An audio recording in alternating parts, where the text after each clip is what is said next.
देखिए बच्चों, आज हम अपना नया चैप्टर स्टार्ट करने जा रहे हैं, चैप्टर नंबर 5, जिसका नाम है गति के नियम या फिर न्यूटन की गति के नियम।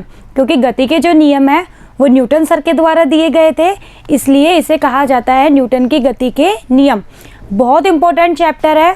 और मतलब ये जो चैप्टर है ना, ये सिर्फ पढ़ने में ही नहीं, मतलब आप जो दैनिक जीवन में जितनी भी गति देखते हो ना, उन सबके पीछे क्या कारण है, इन सबको जानने में आपको न्यूटन सर के जो 3 नियम है वो बहुत हेल्पफुल होंगे। बहुत इंटरेस्टिंग चैप्टर है और आपको बहुत मज़ा आएगा। क्यों? क्योंकि हम ऐसी घटनाएं अपने दैनिक जीवन में देखते आ रहे हैं जो न्यूटन सर के गति के नियम के ऊपर बेस्ड है। तो मेरे साथ साथ आप लोग नोट ज़रूर बनाते रहिएगा।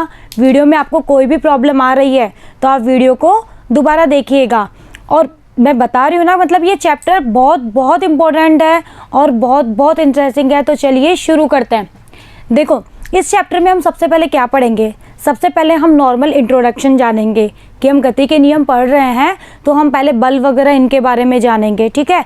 फिर एक छोटा सा टॉपिक आएगा कि गति के जो नियम, मतलब जो गति हो रही है उसको समझाने के लिए एक साइंटिस्ट थे अरस्तु, उन्होंने कुछ बताया, लेकिन वो मतलब इतना सही साबित नहीं हो पाया। लेकिन जैसे ही न्यूटन सर ने अपनी गति के नियम दिए, हमारे लिए गति को समझना इतना आसान हो गया। मतलब सैकड़ों सालों से गति के ऊपर रिसर्च हो रहे थे, कुछ भी समझ में नहीं आ रहा था कि आखिर ये गति हो रही है तो किस तरह से हो रही है, क्यों हो रही है, कैसे हो रही है, क्या नियम काम कर रहे हैं, कुछ भी साइंटिस्ट को समझ में नहीं आ रहे थे।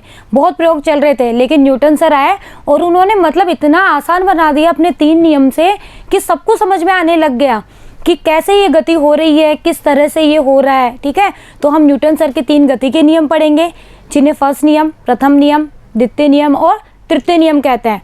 फर्स्ट और जो थर्ड नियम है, मतलब वो बहुत आसान है, आप इजीली समझ जाओगे और है भी बहुत आसान। लेकिन जो सेकंड नियम है ना, वो थोड़ा सा आपके दिमाग को घुमा देगा।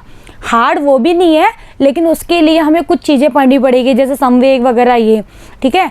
फिर जब हम 3 नियम गति के पढ़ लेंगे तो फिर हम कुछ बलों के बारे में जानेंगे, ठीक है, कि कौन कौन से बल, जैसे गुरुत्वीय बल तो आप पढ़ चुके हो, ठीक है। इसके अलावा घर्षण बल वगैरह ये होते हैं, उनके बारे में हम थोड़ा सा स्टडी करेंगे। फिर जब हम लोग बल के बारे में स्टडी कर लेंगे तब हम आएंगे किसी संवेग संरक्षण नियम पे। भाई हम संवेग तो जान ही लेंगे, न्यूटन सर का जो द्वितीय नियम है वहाँ से हम संवेग जान लेंगे। फिर हम आएंगे संवेग संरक्षण नियम, क्योंकि संवेग एक संरक्षित राशि होती है।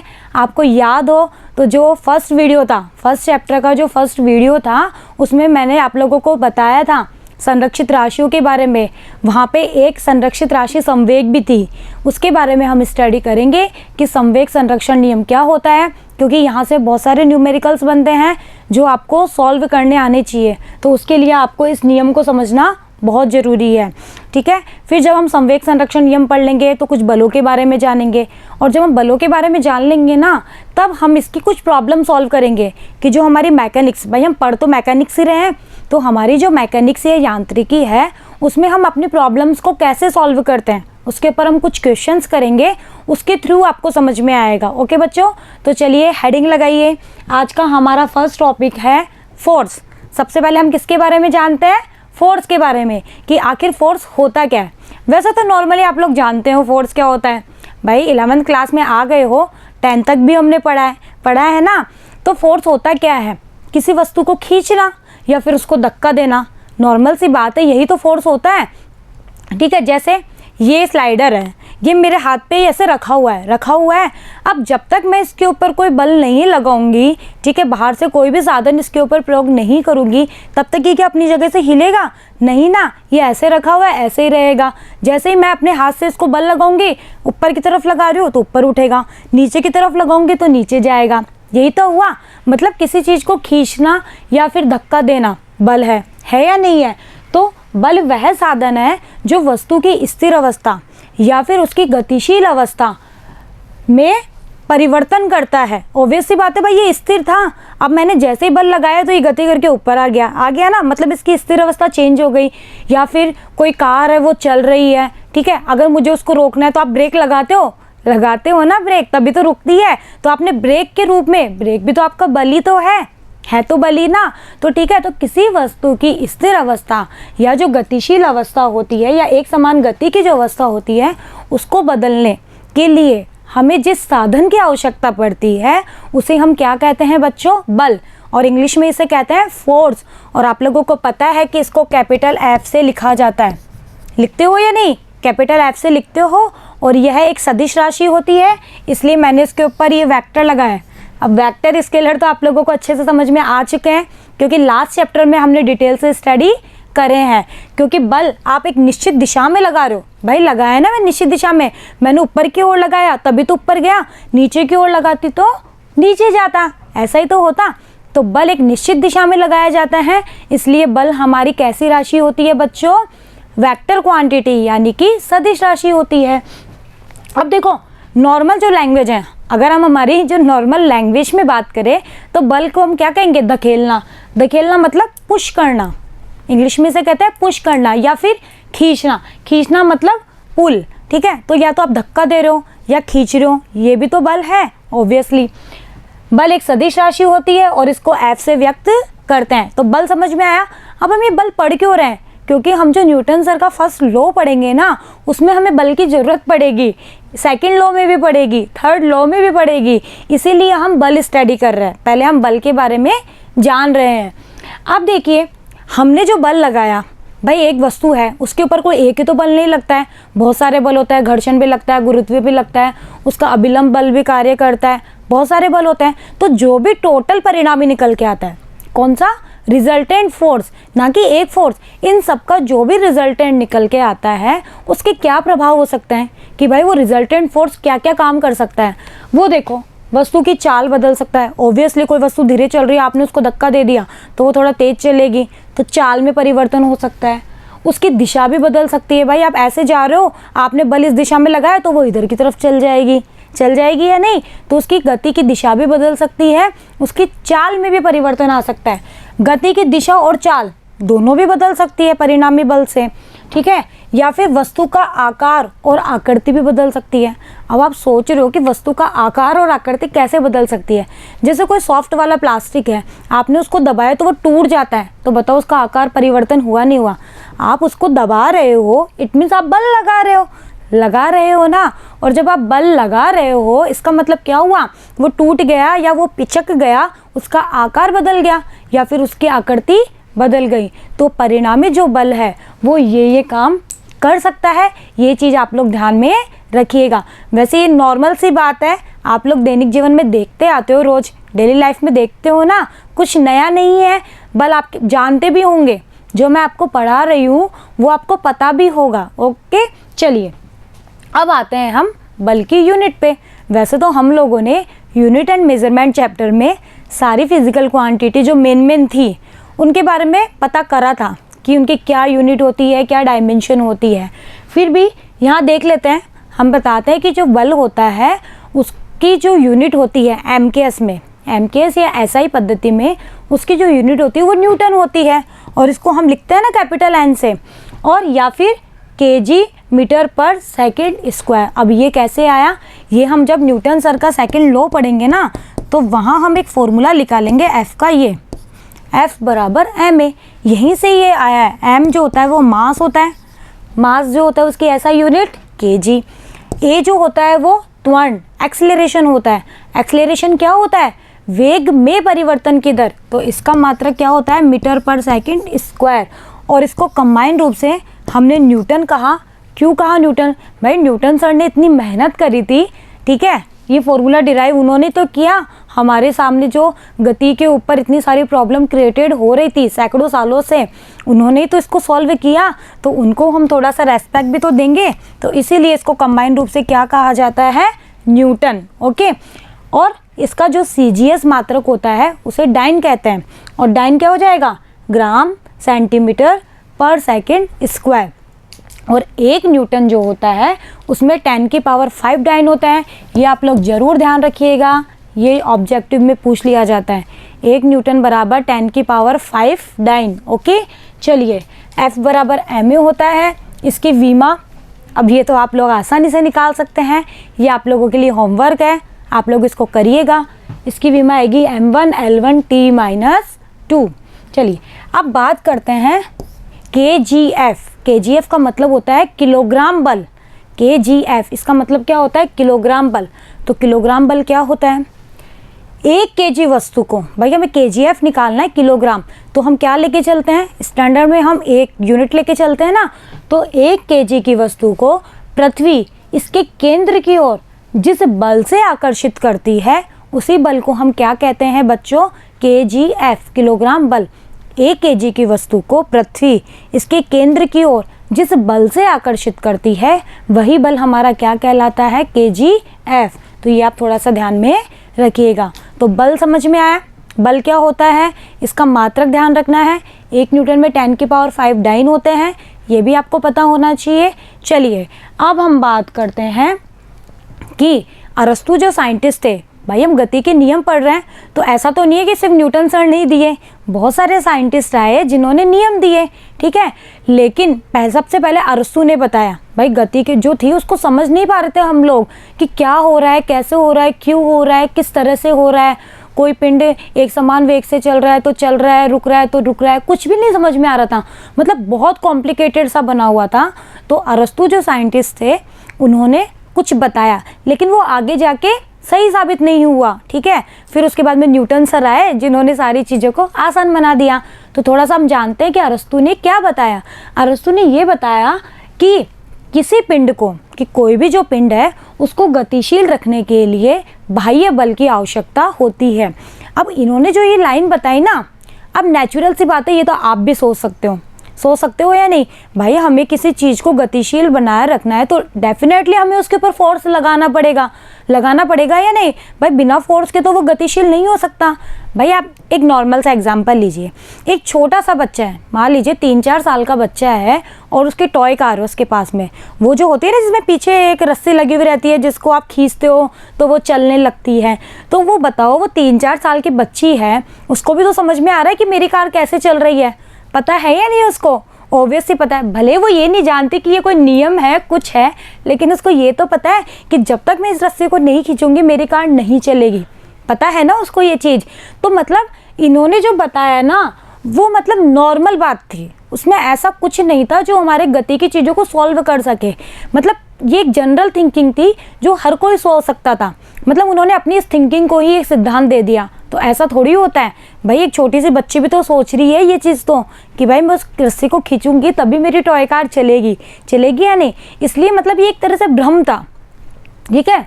ये सबको पता थी ये चीज़, लेकिन इस चीज़ को प्रूफ किसी के पास नहीं था कि ऐसा क्यों हो रहा है, किस तरह से हो रहा है। तो आप लोग थोड़ा सा इसको बुक में से और पढ़िएगा।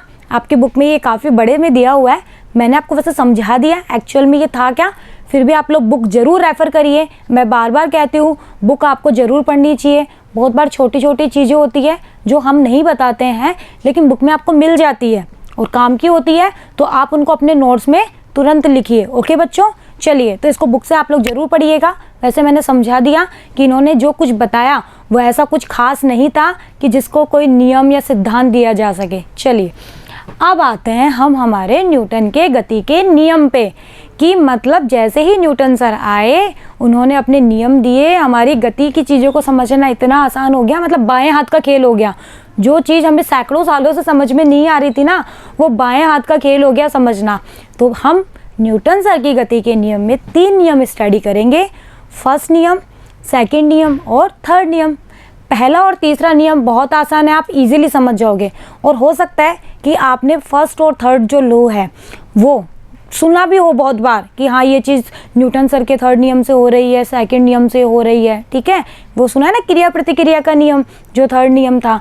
लेकिन जो सेकंड नियम है ना, उसमें आपको थोड़ा सा अपना दिमाग ज़्यादा यूज़ करना पड़ेगा। इंटरेस्टिंग वो भी बहुत है। चलिए शुरुआत करते हैं फर्स्ट नियम से, न्यूटन सर का प्रथम नियम। अब देखो इसमें हम पढ़ेंगे जड़त्व, लेकिन जड़त्व को पढ़ने से पहले हम न्यूटन सर के जो फर्स्ट नियम है उसके स्टेटमेंट को जानते हैं कि उन्होंने क्या स्टेटमेंट दिया, फिर हम आएंगे हमारे इस टॉपिक पे। चलिए न्यूटन सर का जो स्टेटमेंट था वो क्या था फर्स्ट नियम का। न्यूटन सर ये कहते हैं कि मेरा जो फर्स्ट लॉ है उसके अनुसार अगर कोई वस्तु गतिशील है तो वो गतिशील अवस्था में ही रहेगी, या फिर कोई वस्तु स्थिर है तो वो स्थिर अवस्था में ही रहेगी। कब तक? जैसे कोई वस्तु गति कर रही है वो गति करती रहेगी, कोई वस्तु स्थिर है वो स्थिर ही रहेगी। कब तक? जब तक कि उस पर कोई बाह्य बल ना लगे। ठीक है, न्यूटन के गति के प्रथम नियम के अनुसार यदि कोई वस्तु स्थिर अवस्था में है तो वह स्थिर अवस्था में ही रहेगी। यदि कोई वस्तु एक समान गति की अवस्था में, एक समान गति, ये चीज़ आप लोग यहाँ पे ध्यान रखिएगा। न्यूटन सर का जो फर्स्ट लॉ है वो एक समान गति के लिए बताया था उन्होंने। तो एक समान गति की अवस्था में है तो वो गतिशील अवस्था में ही रहेगी जब तक कि उस पर कोई बाह्य बल कार्य ना करे। यानी कि देखो बल आया ना, जिसको हम लोग अभी अभी पढ़ के आ रहे हैं।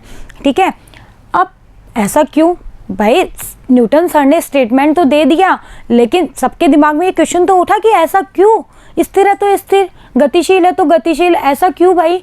तो फिर इसका जवाब आया जड़त्व। इसका आंसर किसने दिया, जड़त्व ने दिया। अब जड़त्व क्या होता है हम यह जानते हैं। तो देखिए अब आते हैं हम जड़त्व पे। जड़त्व को इंग्लिश में कहते हैं इनर्शिया। क्या कहते हैं बच्चों, इनर्शिया। अब देखिए जड़त्व होता क्या है। ये जो जड़त्व या इनर्शिया जो होता है वो हर वस्तु का, कोई भी वस्तु हो उसका एक नेचुरल प्रॉपर्टी है, मतलब उसका एक प्राकृतिक गुण है। किसी भी वस्तु का जो जड़त्व होता है वो उसकी नेचुरल प्रॉपर्टी होती है, उसका प्राकृतिक गुण होता है। और वो क्या करता है, वो उस वस्तु की जो स्थिति होती है उसमें जो परिवर्तन होता है, जैसे कोई वस्तु स्थिर है, ठीक है, उसमें परिवर्तन हो रहा है कि वो अब गतिशील हो गई, या कोई वस्तु गतिशील है अब उसमें परिवर्तन हो रहा है कि वो स्थिर हो गई, तो इस परिवर्तन का विरोध करता है।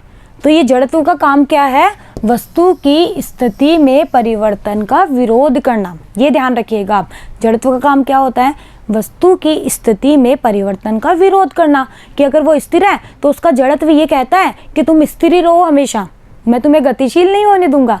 और अगर कोई वस्तु गतिशील है तो जड़त्व ये कहता है कि तुम गतिशील ही रहो, मैं नहीं चाहता कि तुम स्थिर हो।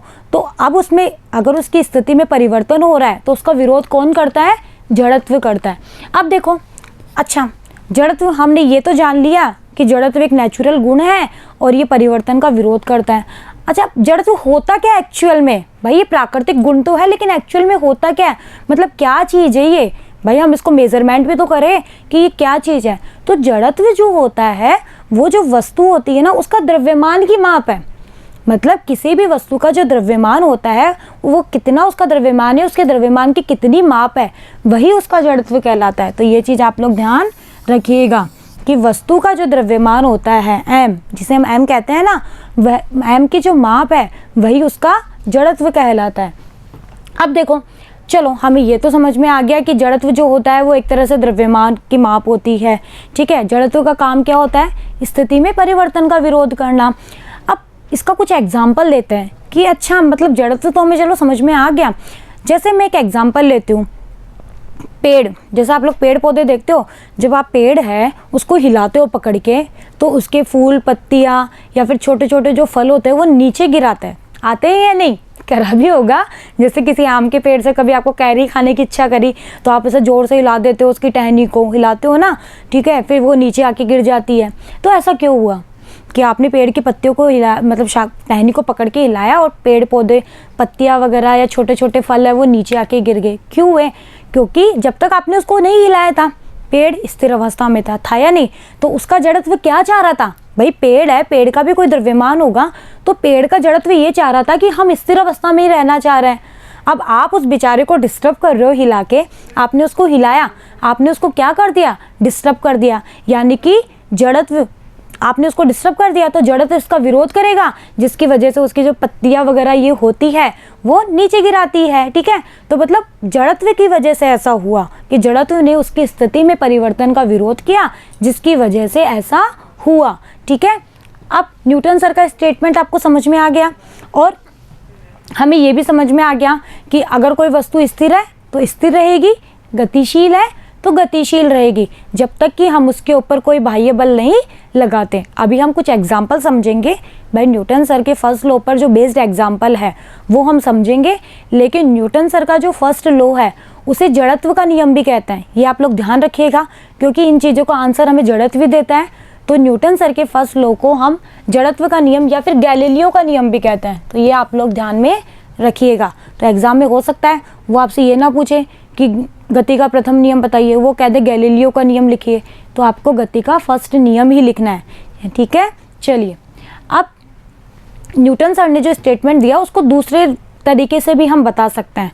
भाई पहला तो हमने समझ ही लिया, इसी स्टेटमेंट को हम दूसरे तरीके से भी बोल सकते हैं। अब वो क्या है वो सुनिए। न्यूटन सर कहते हैं कि यदि किसी वस्तु पर लगने वाला बाह्य जो बल होता है, लगने वाला नेट बाह्य बल, बताया ना मैंने, परिणामी बल होना चाहिए, एक बल नहीं, टोटल जो जितना भी लग रहा है उसको परिणामी, रिजल्टेंट, नेट, बहुत सारे नाम दे सकते हैं। तो लगने वाला जो नेट बाह्य बल होता है, अगर वो शून्य है, अगर वो क्या है बच्चों, जीरो है, ठीक है, कि भाई उसके ऊपर टोटल जो लगने वाला बल है वो जीरो है। अब बताओ बल जीरो तो डेफिनेटली त्वरण जीरो, क्योंकि हम कह रहे हैं ना F बराबर ma होता है नहीं होता। तो अगर बल जीरो इट मीन्स त्वरण जीरो। भाई किसी वस्तु का द्रव्यमान तो जीरो नहीं हो सकता, ठीक है, लेकिन त्वरण तो जीरो हो सकता है। तो अगर उसका त्वरण जीरो है तो इसका मतलब ये है कि वस्तु में त्वरण तभी हो सकता है, कि वस्तु में जो त्वरण है वो तभी हो सकता है जब वस्तु पर नेट बाह्य बल लगता हो।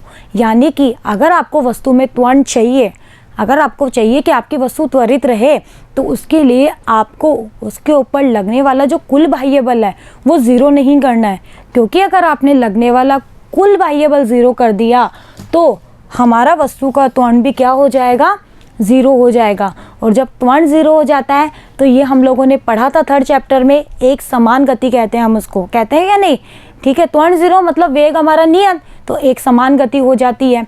तो ये चीज़ भी आप लोग ध्यान रखिएगा कि अगर आपको त्वरण चाहिए वस्तु में तो लगने वाला बाह्य बल ज़ीरो नहीं होना चाहिए। ओके, अब देखिए न्यूटन के प्रथम के नियम, न्यूटन जो सर है उन्होंने जो प्रथम नियम दिया उन्होंने एक समान गति के लिए दिया। या भी देखिए हमने जो स्टेटमेंट देखा उसमें देखा ना एक समान गति, कि अगर कोई वस्तु एक समान गति की स्थिति में है तो वो उसी स्थिति में बनी रहेगी जब तक उसके ऊपर कोई बाह्य बल ना लगे। एक समान गति मतलब त्वरण ज़ीरो, ठीक है, त्वरण ज़ीरो मतलब टोटल लगने वाला बल ज़ीरो, ठीक है। तो हम क्या होता है कि न्यूटन सर का जो प्रथम नियम है उसमें हमारा जो त्वरण होता है वो ज़ीरो होता है, क्योंकि हम एक समान गति की बात करते हैं ना।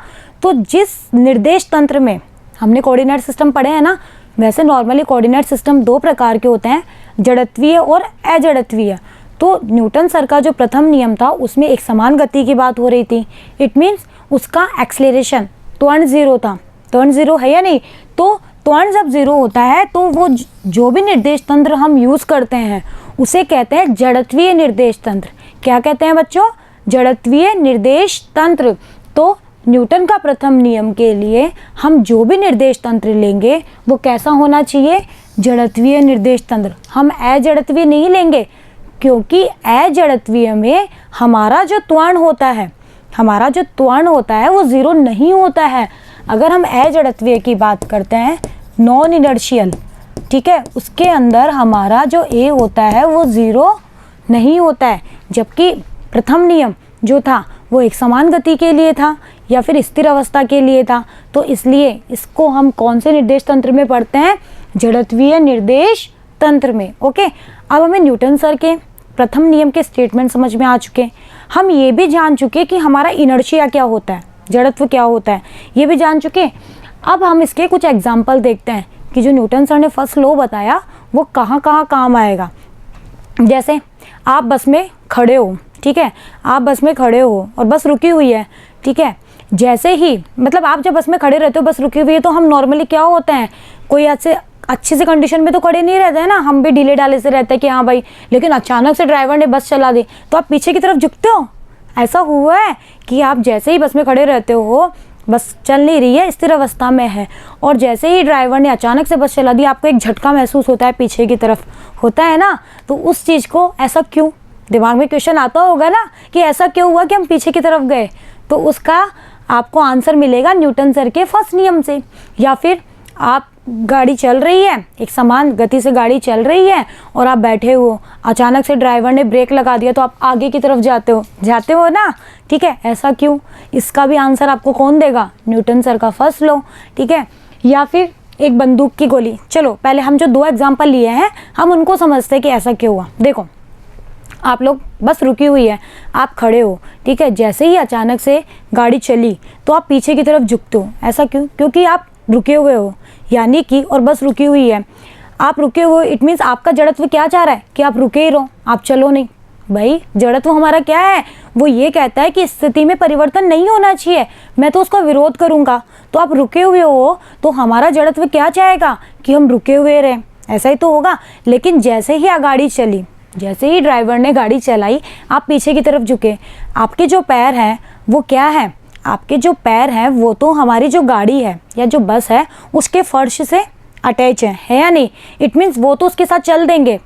हमारे जो पैर हैं वो तो क्या हुआ, हमारी जो बस है उससे अटैच है, मतलब उससे स्पर्श में है, तो वो तो चलेंगे। लेकिन हमारा जो ऊपर का जो जड़त्व है, हमारी बॉडी का जो ऊपर का पार्ट है, तो इसका भी तो कुछ जड़त्व है। तो वो जड़त्व क्या चाहेगा कि भाई मुझे तो नहीं चलना, मैं तो स्थिर हूँ, मैं तो स्थिर ही रहना चाहता हूँ।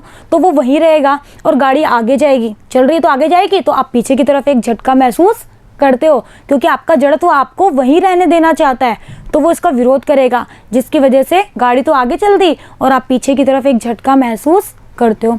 सिमिलरली जब कोई गाड़ी चल रही है, एक समान वेग से कोई गाड़ी चल रही है और हम बैठे हुए हैं उसमें, जैसे ही ड्राइवर ने अचानक से ब्रेक लगाया, क्या होता है, हम आगे की तरफ झुकते हैं, होता है ना भाई। कार का जो सीट बेल्ट होता है वो हम इसीलिए तो बांधते हैं, याद करिए मैंने बताया था ये एग्जाम्पल, ये हमारे जड़त्व के ऊपर ही तो बेस होता है, हमारी रक्षा करता है वो। भाई हम एकदम से आगे झुकते हैं तो हमें चोट ना लग जाए, इसीलिए तो हम कार का सीट बेल्ट बांध के चलते हैं।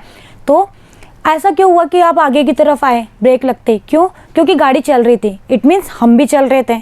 तो हमारा जड़त्व ये कहता है कि अगर तुम चल रहे हो तो तुम चलते ही रहो, यही तो कहेगा हमारा जड़त्व कि भाई तुम चल रहे हो तो तुम चलते ही रहो, तुम स्थिर मत हो।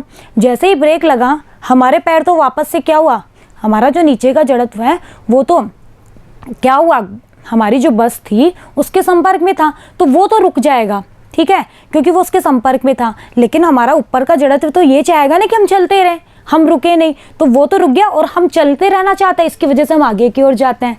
तो आया समझ में, यहाँ काम में आते हैं ये नियम, ठीक है। इसीलिए हम कार में हो या कहीं भी हो सीट बेल्ट बांधते हैं, ताकि हम एकदम में से झुके ना, आगे की तरफ जाए ना, तो हमें ज़्यादा चोट ना लगे, क्योंकि हम कार का जो सीट बेल्ट बांधते हैं तो वो हमारी रक्षा करता है, मतलब प्रोटेक्ट करता है ना हमको आगे जाकर झुकने से। चलिए, तो ये चीज़ समझ में आई, ऐसा क्यों हुआ। न्यूटन सर का फर्स्ट लॉ आपको अच्छे से समझ में आ गया होगा, आ गया ना। अच्छा चलिए अब एक बात करते हैं, जैसे मैं एक बात बताती हूँ आपको। जैसे आप लोग एक छोटा सा पत्थर लेते हो और मान लीजिए कोई कांच है, पत्थर की जब आप कांच पे मारते हो तो आपने देखा कि क्या पत्थर का आकार जैसा कांच में छेद हो जाता है कभी, नहीं ना, कांच तड़क जाता है। आप लोग जिस नॉर्मल लैंग्वेज में हम बोलते हैं कि ये तड़क गया, मतलब बहुत सारे उसमें स्क्रैचेस से हो जाते हैं ना। लेकिन अगर उसी द्रव्यमान की एक बंदूक की गोली, जितना आपने पत्थर लिया ना उतनी ही द्रव्यमान की एक बंदूक की गोली को आप कांच पे चलाओ, तो आपको पता है क्या होगा, आपको एक स्पष्ट छेद दिखाई देगा, उस कांच को भेद के वो गोली बाहर निकल जाएगी, आपको एक छेद दिखाई देगा, मतलब एक होल बनेगा। जैसे ये कांच है ना, तो इसमें एक होल बन जाएगा। ऐसा क्यों हुआ भाई, उतना ही द्रव्यमान हमारी उस वस्तु का था या नहीं, हमारे पत्थर का था, उतना ही द्रव्यमान क्या हुआ, उतना ही द्रव्यमान हमारी किसका हुआ, कांच की गोली का हुआ। लेकिन कांच जो है वो तो पूरे कांच को तोड़ रहा है, भाई तोड़ेगा ना, ऐसे ऐसे ऐसे ऐसे छोटे छोटे स्क्रैचेस हो जाएंगे, जबकि हमारी जो गोली है वो एक स्पष्ट छेद करेगी। ऐसा क्यों, ऐसा इसलिए हुआ, ये हम अभी पढ़ेंगे, जब हम नेक्स्ट पढ़ेंगे तो वहाँ हम संवेग पढ़ेंगे, उसमें आएगा। वो ऐसा इसलिए हुआ क्योंकि गोली का जो वेग है वो अधिक होता है। भाई आप गोली को चला रहे हो तो उसका वेग ज़्यादा होता है, जबकि आप पत्थर को फेंक रहे हो उसका वेग इतना ज़्यादा थोड़ी होता है। आप कितनी की स्पीड से फेंक सकते हो उसको, इतनी ज़्यादा स्पीड से थोड़ी फेंक सकते हो जितना आप गोली को फेंक पा रहे हो, नहीं ना। तो गोली का जो वेग होता है वो बहुत अधिक होता है, जो इसकी गति का जड़त्व अधिक होने के कारण। तो क्या होता है, इसकी वजह से इसकी जो गति होती है उसका जड़त्व ज़्यादा होता है, जिसकी वजह से यह तो कांच में छेद कर देती है गोली, तो क्योंकि इसका वेग ज़्यादा, मतलब इसकी गति का जड़त्व भी ज़्यादा। अभी हम पढ़ेंगे कि ऐसा क्यों हुआ इसकी गति का जड़त्व, वो हमें आंसर देगा सेकंड लॉ, जिसकी वजह से ये तो कांच में छेद कर देती है। जबकि अगर हम पत्थर को फेंकते हैं तो पत्थर का जो जड़त्व होता है वो कम होता है, क्योंकि इसका वेग कम होता है, ठीक है। इसकी वजह से ये कांच में छेद नहीं कर पाता है। वैसे आपको ये जो एग्जाम्पल है ये आगे सेकंड लॉ में अच्छे समझ में आएगा, ठीक है। तो आप लोग चाहे तो इस एग्जाम्पल को सेकंड लॉ में लिख लेना। ये यहाँ आपको जड़त्व भले ही इसमें यूज़ हो रहा है, लेकिन इसमें एक वर्ड यूज़ हो रहा है वेग, ठीक है। तो वो चीज़ हमें सेकंड नियम में समझ में आएगी। तो इस एग्जाम्पल को आप सेकंड नियम में डाल लीजिएगा। ओके, ये यहाँ पे ज़्यादा यूज़फुल नहीं है। यहाँ के लिए आप ये वाला एग्जाम्पल आगे और पीछे वाला दे सकते हो, या पेड़ की टहनी को हिलाते हो वो वाला एग्जाम्पल भी यहाँ पे दे सकते हो, या फिर जैसे बस होती है उसमें आपको ऊपर लगेज रखना होता है तो आप उस लगेज को बांधते हो। ऐसा क्यों, बांधने की ज़रूरत क्यों पड़ गई? क्योंकि अगर आप नहीं बांधोगे तो क्या होगा पता है ना आपको, जैसे ही बस चलेगी आपका लगेज तो नीचे गिर जाएगा, तभी तो बांधे रखते हो। क्यों?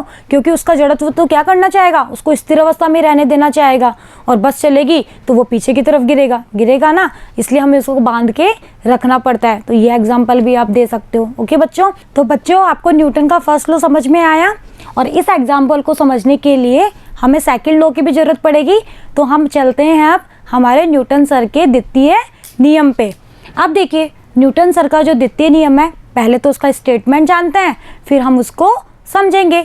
अब न्यूटन सर का द्वितीय जो नियम है उसका स्टेटमेंट ये है कि इस नियम के अनुसार किसी भी वस्तु के संवेग में परिवर्तन की दर, एक वर्ड आ रहा है संवेग में परिवर्तन की दर, उस वस्तु पर आरोपित बल के समानुपाती होती है। ये न्यूटन सर का द्वितीय नियम का स्टेटमेंट है। तो तथा ये जो होता है इसकी जो दिशा होती है वो आरोपित बल की दिशा में ही होती है, यानी कि उसके संवेग में जो भी परिवर्तन की दर है उसकी जो भी दिशा होगी वो जिस दिशा में आपने बल लगाया है उसी बल की दिशा में होती है। अब कुछ अटपटा सा स्टेटमेंट नहीं लग रहा कि समझ में ही नहीं आया क्या था भाई, फर्स्ट नियम तो इतना आसान था, समझ में आ गया, स्थिर है तो स्थिर, गतिशील है तो गतिशील, जब तक कोई बल नहीं लगा रहे हो। और ऐसा क्यों होता है, जड़त्व ने इसका आपको आंसर दिया। लेकिन ये तो कुछ समझ के ही बाहर है कि क्या है ये संवेग, क्या है परिवर्तन की दर, और क्या ये आरोपित बल वगैरह। तो हम इसमें एक एक चीज़ को डिटेल से पढ़ते हैं।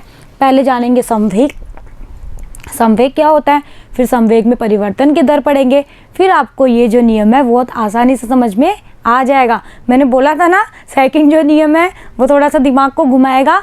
चलिए पहले हम एक एक चीज़ को जानते हैं। पहले तो इसका मैथमेटिकल रिप्रेजेंटेशन देख लेते हैं कि इन्होंने जो बोला वो होता क्या है। संवेग जो होता है उसको स्मॉल p से लिखा जाता है। किससे लिखते हैं हम, स्मॉल p, अभी पढ़ेंगे हम। तो इन्होंने ये कहा कि किसी वस्तु के संवेग में परिवर्तन की दर। अब दर आप कैसे लिखते हो भाई, एक समय में उसमें कितना परिवर्तन हो रहा है, यही तो दर होती है।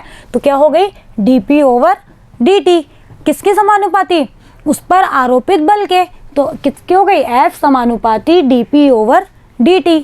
अब आपको अच्छे से पता है क्या कि जब भी आप समानुपाती को हटाते हो तो हमें एक कांस्टेंट यूज़ करना पड़ता है। और नॉर्मली देखो बच्चों के दिमाग में थोड़ा कन्फ्यूज़न रहता है कि हम कांस्टेंट तो यूज़ करते हैं, अब इसको कैपिटल लिखे कि स्मॉल लिखे, तो इसमें कन्फ्यूज़न वाली कोई बात नहीं है। नॉर्मली तो हम जितने भी कांस्टेंट यूज़ करते हैं उनको कैपिटल में लिख के चलते हैं, बाकी कभी कभी हमें स्मॉल में भी लिखना पड़ जाता है, लेकिन मेनली हम कैपिटल वर्ड ही यूज़ करेंगे। तो यहाँ पे एक कांस्टेंट आ गया जिसको मैंने नाम दे दिया k, ठीक है। k क्या है, समानुपाती नियतांक। तो हमारा फॉर्मूला क्या बन गया, F = k dp/dt। फॉर्मूला आपको ध्यान रखना है, क्वेश्चन आते हैं यहाँ से न्यूमेरिकल्स।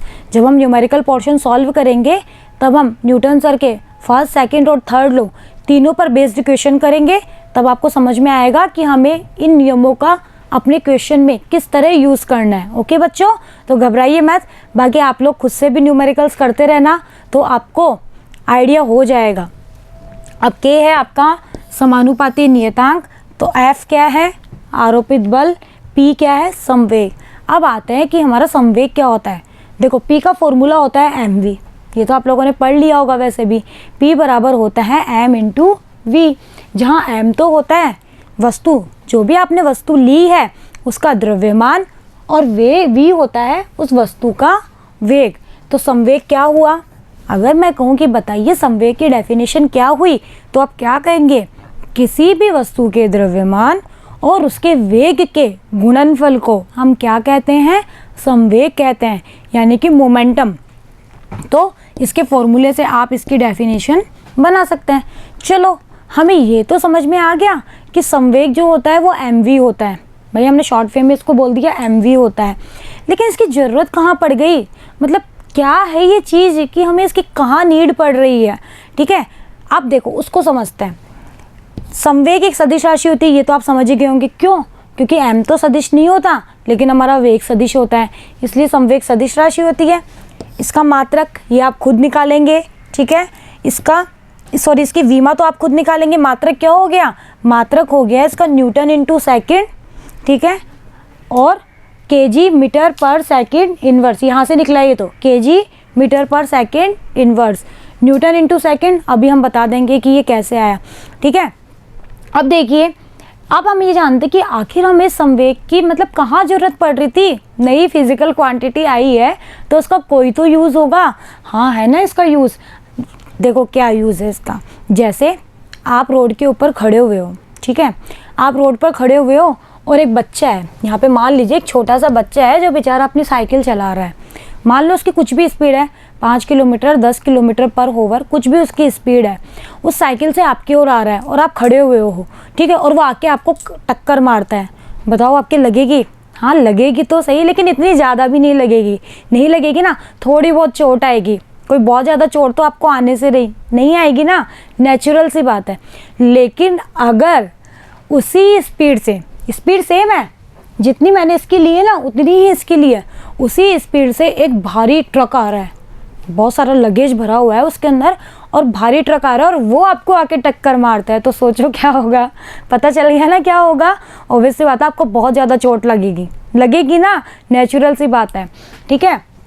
अब ऐसा क्यों हुआ भाई? स्पीड सेम, लेकिन छोटे से बच्चे की साइकिल ने आके टक्कर मारी तो इतनी कोई खास चोट हमें नहीं लगी। लेकिन एक भारी वाहन आके टक्कर मार रहा है, कोई ट्रक मार रहा है, ठीक है, जिसमें बहुत सारा गुड्स कैरी कर रहा है वो, और वो हमें आके टक्कर मारता है तो हमें बहुत चोट लगती है। कभी दिमाग में क्वेश्चन उठा कि ऐसा क्यों हुआ? सोचा क्या? कभी नहीं सोचा तो अब सोच लो कि ऐसा क्यों होता है। संवेग की वजह से ऐसा क्यों हुआ। देखो इसलिए हुआ क्योंकि यहाँ पर हमारी स्पीड सेम है। हमने जो स्पीड यानी कि जो वेलोसिटी हमारी साइकिल की लेके चली, छोटे से बच्चे की, वही इस ट्रक की है या नहीं?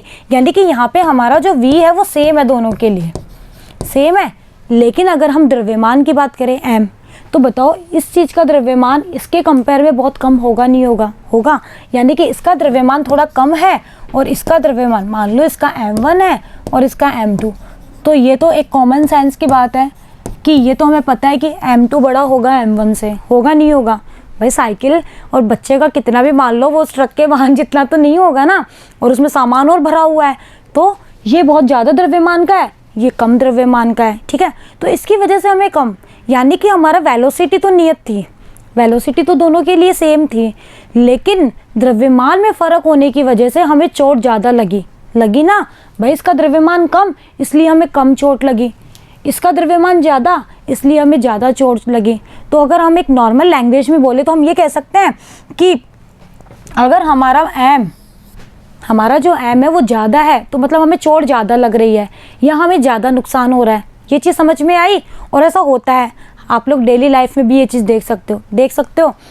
सिमिलरली ऐसा भी हो सकता है। चलो एक चीज़ तो समझ में आ गई कि अगर m ज़्यादा तो हमारा नुकसान ज़्यादा। दूसरा ये कि अगर m सेम हो, मान लो अब की बार हमने m को सेम कर दिया, अब की बार के केस में हमने क्या कर दिया, m हमारा सेम है, कोई भी दो कंडीशन ले लेंगे, अभी हम एग्जांपल देंगे, और हमारी वेलोसिटी कम ज़्यादा है, तो भी आप देखोगे कि आपको नुकसान ज़्यादा होगा। अगर आपका m सेम है और आपकी वेलोसिटी ज़्यादा है, ठीक है, तो भी आपको नुकसान ज़्यादा होगा। अब इसका एग्जांपल लेते हैं, वो बंदूक वाला। जैसे मैंने कहा कि ये मार्कर है, अगर इसके कैप की मैं आपके मारूं, ठीक है, मार्कर की है, कुछ भी है, उसके कैप के मैं आपके मारूं तो आपके लगेगी। मैंने आपके सर पे मारी उसको फेंक के, ठीक है, मैंने फेंक के मारी, इट मीन्स मैंने उसको कोई वेलोसिटी दी ना। भाई फेंकोगे तो वो वेलोसिटी तो होगी ना, तो मैंने उसको कुछ वेलोसिटी दी, लेकिन मैं अपने हाथ से उसको इतनी वेलोसिटी थोड़ी दे रही हूँ। सिमिलरली उतने ही द्रव्यमान की, जितना द्रव्यमान आपकी उस कैप का है या कोई भी चीज़ आप ले रहे हो, पत्थर है, कुछ भी है, उतने ही द्रव्यमान की अगर बंदूक की गोली है और बंदूक में रख के आपको मारी जाए तो सोचो क्या होगा। समझ में आ गया ना क्या होगा? ठीक है, कुछ भी हो सकता है, वो तो आपको समझ में आ ही गया होगा। तो बताओ हमारा आपके बार m सेम था, कैप का m और बंदूक की गोली का m सेम था, लेकिन वेलोसिटी अलग अलग थी। कैप जो थी उसको तो हमने हाथ से फेंका, तो हमने उसको जो वेलोसिटी दी वो उतनी अधिक नहीं है जितनी बंदूक की गोली से निकल रही है वो। वो जो गोली है वो बंदूक से निकल रही है तो उसका वेग ज़्यादा है, यानी कि वेग बढ़ा तो भी हमें नुकसान हुआ। मतलब दो चीज़ हमें यहाँ से देखने को मिल रही है कि अगर m बढ़ रहा है तो भी मतलब नुकसान बहुत ज़्यादा है, v बढ़ रहा है तो भी नुकसान बहुत ज़्यादा है। ऐसा क्यों? तो यहाँ से एक चीज़ निकल के आई कि एक राशि है संवेग, कि इन दोनों को अगर हम मिलाएं तो यहाँ से एक राशि बनती है संवेग। मतलब इस संवेग की वजह से ये सब कुछ हो रहा है, ठीक है। तो m और v से क्या बनता है बच्चों? संवेग। अब देखिए, अब देखो एक एग्जाम्पल हम लेते हैं कि हमने जो न्यूटन सर का जो सेकंड लॉ भी पढ़ा है, अभी हम उसका मैथमेटिकल डेरिवेशन भी करेंगे। एक टैबलेट जो है आप लोगों को खानी है, रेडी रहिएगा खाने के लिए। वो क्या है कि जो बल होता है, कि हमने अभी अभी देखा कि हमारा जो बल होता है वो न्यूटन सर ने बोला कि वो dp/dt के समानुपाती होता है, यानी कि संवेग में परिवर्तन की दर के समानुपाती होता है। तो बल जो होता है वो केवल संवेग परिवर्तन पर निर्भर नहीं करता। मतलब बल जो होता है केवल संवेग में कितना परिवर्तन होता है वो इस बात पर निर्भर नहीं करता है, उस पर तो करता ही है लेकिन सिर्फ उसी पर निर्भर नहीं करता, वो इस बात पर भी निर्भर करता है कि आप जो ये परिवर्तन कर रहे हो ना, ये कितनी तीव्रता से कर रहे हो। मतलब समय पर भी निर्भर करता है ये। क्यों? क्योंकि नीचे dt भी आ रहा है, केवल संवेग में परिवर्तन हो रहा है, बल इस पे तो निर्भर करेगा ही, लेकिन सिर्फ इसी पर निर्भर नहीं करता, ये इस बात पे भी निर्भर कर रहा है कि आपका समय कितना है, ठीक है। अगर आपका समय ज़्यादा है तो बल कम होगा, होगा नहीं होगा भाई? समय और बल में व्युत्क्रमानुपाती का रिलेशन है या नहीं? इट मीन्स अगर आप समय ज़्यादा लेते हो तो आपको बल कम लगाना पड़ेगा। अगर आपके संवेग में परिवर्तन ज़्यादा है तो आपका बल भी ज़्यादा होगा, यानी कि ये दोनों चीज़ों पे निर्भर कर रहा है। संवेग में परिवर्तन पर भी निर्भर कर रहा है और समय पर भी निर्भर कर रहा है। तो ये चीज़ आप लोग यहाँ पे ध्यान रखिएगा। और अगर इसको कंबाइन रूप से बोले तो हम कहेंगे कि हमारा जो बल है वो संवेग में परिवर्तन की दर पर निर्भर कर रहा है। अब उसमें दर भी आ गई और संवेग में परिवर्तन भी आ गया। ओके, चलिए समान संवेग परिवर्तन। अब देखो एक चीज़ है, अगर आपका संवेग परिवर्तन समान है, कोई भी दो आप कुछ भी घटनाएं ले रहे हो, अगर उनका संवेग में परिवर्तन समान है तो यदि कम समय लिया जाता है, अगर आप कम समय को यूज़ कर रहे हो तो बताओ आपको बल ज़्यादा लगाना पड़ेगा या नहीं? ऑब्वियस सी बात है भाई, dp आपका समान है। कोई भी दो घटनाएं हैं जिनके संवेग में परिवर्तन समान हो रहा है, अगर आप उन दोनों घटनाओं में से किसी एक घटना को करने में कम समय ले रहे हो, इट मीन्स आपको उसके ऊपर लगने वाला बल भी क्या होगा? ज़्यादा, यानी कि आपको ज़्यादा बल लगाना पड़ेगा। और अगर आप क्या कर रहे हो, समय ज़्यादा ले रहे हो, तो आपको बल कम लगाने की ज़रूरत पड़ेगी। ओके, अब देखो, अतः हम कह सकते हैं कि संवेग परिवर्तन की जो दर है वो अगर अधिक है तो हमारा बल भी अधिक होगा। अब आपको ये शायद समझ में नहीं आया होगा कि पता है नहीं मैम ने क्या क्या बोल दिया, कुछ समझ के बाहर है। चलिए एक एग्जाम्पल से इसको समझते हैं। क्रिकेट देखना पसंद है, खेलना भी पसंद होगा या नहीं होगा? भाई नॉर्मली क्रिकेट ऐसा गेम है जो हम सबका फेवरेट होता है ना, ठीक है। फिर तो चाहे एग्ज़ाम ही क्यों ना हो, बच्चे क्रिकेट ज़रूर देखेंगे, एग्ज़ाम की टेंशन नहीं होती उन्हें, लेकिन क्रिकेट का कोई भी ओवर हमारा मिस नहीं होना चाहिए। अच्छा चलिए, एक तो क्रिकेट में जो क्रिकेटर्स या बॉलर जो होते हैं, एक तो वो होते हैं और एक आप हो। भाई बच्चों को भी सबको भी खेलना पसंद है और एक आप खेल रहे हो। जब आप बॉल को कैच करते हो, आपने कभी नोटिस किया है? और नहीं किया है ना, तो आप जब क्रिकेट ज़रूर देखो ना तब ज़रूर नोटिस करना, ठीक है। कुछ टाइम बाद में IPL वगैरह स्टार्ट होएंगे तब आप लोग नोटिस ज़रूर करना। क्या नोटिस करना? कि एक तो आप जब बॉल को कैच करते हो, जैसे कोई बॉल आई और आपको उसको कैच करना है तो आप ऐसे कैच करते हो। और एक क्रिकेट में जो बॉलर जो होता है वो कैच करता है, वो कैसे करता है? वो थोड़ा सा पीछे खिसक के कैच करता है। कभी भी नोटिस करना, हमेशा ऐसा होता है। वो ऐसा क्यों करता है? भाई उसको ट्रेंड किया गया है फिजिक्स के नियमों के आधार पे। आपको पता नहीं था, इसलिए आप तो नॉर्मली ऐसे कैच करो। भाई बॉल आ रही है तो आप ऐसे खड़े होकर कैच करते हो, तो बहुत बार होता है कि आपके हाथों में चोट भी लग जाती है। जब आप बॉल कैच करते हो तो आपके हाथों में चोट लग जाती है, होता है ना। जबकि वो जो व्यक्ति है वो थोड़ा सा पीछे आके, हमेशा नोटिस करना, वो अपने हाथों को थोड़ा सा पीछे लेके कैच करता है नहीं करता, तो उसको चोट कम लगती है। अब ऐसा क्यों हुआ? अब दिमाग में क्वेश्चन उठा होगा ना कि ऐसा क्यों हुआ। पहले तो आप इस चीज़ को ज़रूर नोटिस करना, जब भी मैच देखो ये चीज़ हमेशा देखना कि वो बंदा अपने हाथों को थोड़ा पीछे खींचेगा, उसके बाद वो बॉल कैच करेगा। तो आगे से आप भी जब बॉल कैच करें तो फिजिक्स का नियम याद रख लेना ये। अब ऐसा क्यों हुआ?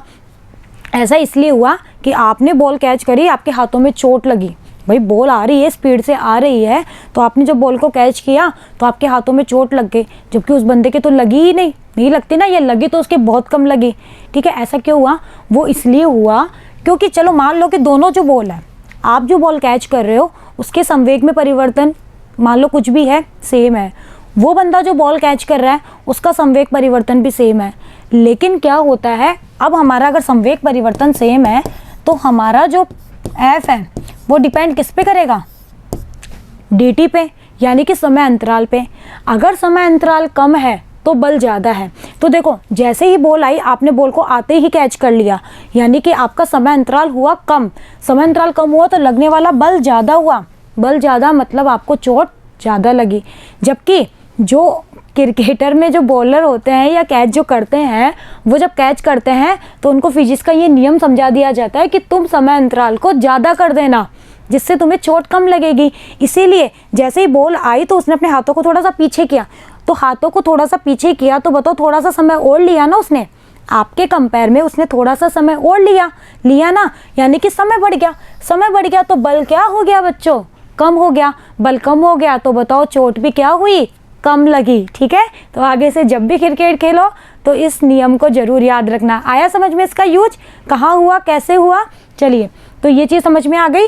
और अगर संवेग में परिवर्तन की दर ही ज़्यादा है, संवेग में परिवर्तन की दर ही ज़्यादा है, यानी कि पूरी क्वांटिटी ही ज़्यादा है, तो आपका बल भी क्या होगा? ज़्यादा होगा। ओके, चलिए, संवेग जो होती है वो एक संरक्षित राशि होती है। ये हम लोग वैसे तो जो हमारा फर्स्ट चैप्टर का वीडियो था उसमें डिस्कस कर चुके थे।